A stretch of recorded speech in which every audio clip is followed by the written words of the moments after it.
A esta hora un sonido en el mundo. ¡Viva la libertad, carajo!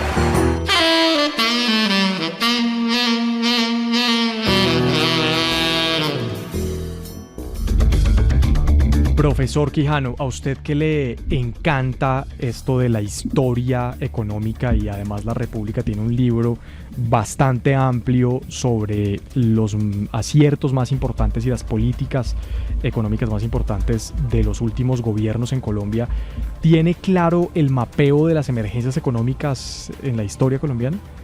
Sí, Santiago, mire, sabe que las últimas 3 décadas, es decir, los últimos 3 años, se han decretado 9 estados de emergencias económicas.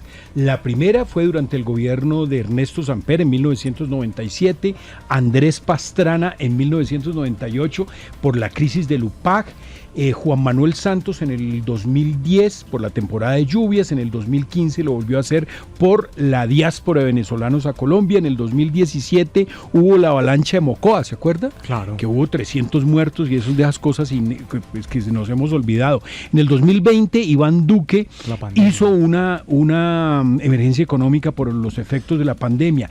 Durante el gobierno de Gustavo Petro se han intentado hacer 3 emergencias económicas. La primera por el estado de La Guajira en el 2023, en el 2025 por el tema del Catatumbo recientemente y ahora por el tema, y por el tema de la fiebre amarilla. Y ahora pues esta emergencia económica que se decreta por motivos muy dispersos.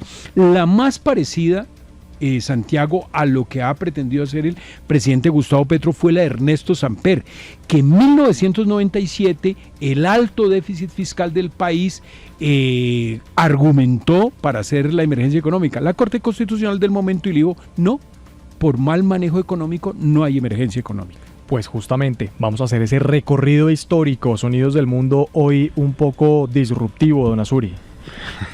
Bueno, y lo primero es que esta madrugada les confieso que abrí el cajón de la mesita de noche y saqué la Constitución Nacional, busqué la Constitución Política, busqué el artículo 215 y leí lo siguiente: cuando sobrevengan hechos distintos a los previstos en los artículos 212 y 213, que perturben o amenacen perturbar en forma grave o inminente el orden económico, social y ecológico del país o que constituyan grave calamidad pública, esto es textual, podrá el presidente, con la firma de todos sus ministros, declarar el estado de emergencia por periodos de hasta 30 días, etcétera, etcétera.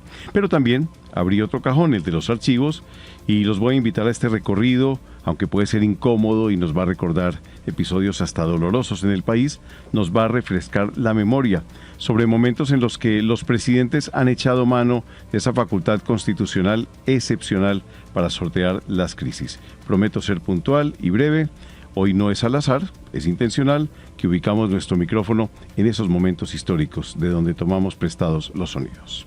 Pocos problemas en la historia de Colombia han afectado tanto la vida de la totalidad de los colombianos. Estaban estrenando Constitución. Abril de 1992, César Gaviria decía: grave crisis del sector eléctrico y el descenso en los niveles de los embalses.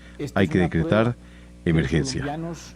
Y luego decretó una para el río Páez, el terremoto, en 1994. Con buen ánimo, con imaginación. 13 de enero de 1997, la de Ernesto Samper. Los ingresos de la nación no alcanzan ya para financiar los servicios de sus trabajadores, para transferir los recursos que tiene que transferir por la Constitución a las regiones y para cubrir los gastos generales de la administración. La prensa decía: deterioro en las finanzas públicas y crisis cambiaria llevan a la emergencia económica. Recibe en transferencias e intereses de la deuda, es decir, por cada 100 pesos que recibe de impuestos, le quedan faltando 30 pesos para cubrir las necesidades del gasto.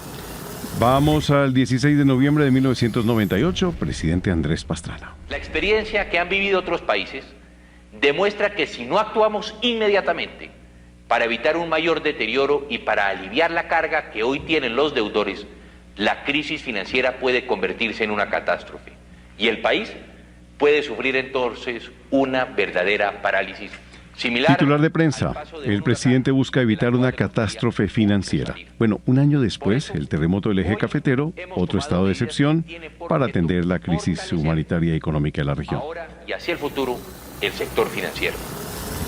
Vamos al 2 de abril de 2017, Juan Manuel Santos, presidente. En el Consejo de Ministros hemos tomado una serie de decisiones. La primera es declarar la emergencia económica, social y ecológica para poder efectuar las modificaciones y los traslados presupuestales. La avalancha y tragedia en Mocoa que mencionábamos hace un instante en Putumayo. Para atender este desastre, esta emergencia. Vamos al 6 de mayo del 2020, el COVID, la pandemia, segunda emergencia de Iván Duque. Firmamos esta emergencia para que nosotros podamos atender nuevos efectos que se derivan para nuestro país de esta situación. ¿Y cuáles son algunas de las medidas que queremos adoptar? La más importante, poder atender y proteger las nóminas de muchísimas empresas de nuestro país, micro, pequeñas, medianas y grandes. Bueno, no es tema nuevo esto de la emergencia económica. Si ustedes me permiten, doctor Quijano, Santiago Ángel, compañeros, yo vuelvo a guardar el librito en la mesa de noche hasta después de Navidad.